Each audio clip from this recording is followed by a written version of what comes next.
లేదని నమ్మిన వారికి కళ్ల ముందు కనిపించే దైవం అవుతుంది. లేదనుకునే అల్పులకి ఆమె కళ్ళు తెరిపిస్తుంది.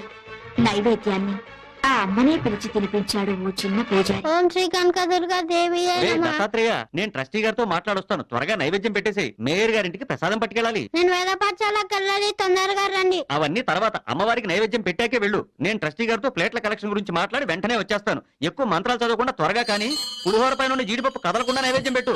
తినమ్మా తిను. నేను